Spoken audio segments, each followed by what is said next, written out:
Drage moje, iako i dragi moji, ali ovo se više tiče žena.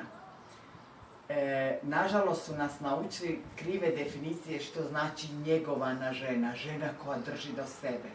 Reći ćemo kada ima napravljene nokte, hrpu toga po sebi, lijepo izgleda. I različiti su kriteriji, neću ulaziti sada u kriterije. Ali svakako određena vrsta njegovanja vanštine, svako prema svojim kriterijima, proglasit će se danas ženom koja drži do sebe.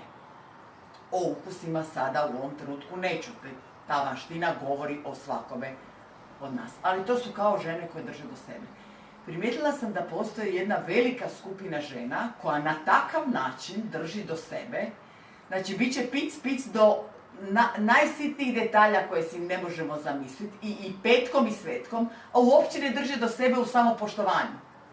Uopće ne drže do sebe u iskrenim odnosima.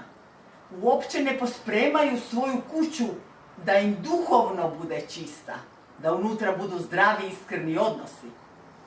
Ali će laštiti prozore, ali će isto tako mrziti nekoga koji dolazi zbog koga lašti prozore umjesto da okrene drugačije obiteljske odnose.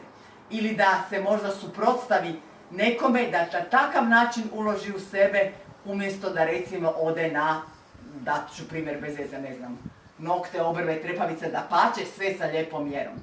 Ali što znači držati do sebe? Što znači žena koja drži do sebe?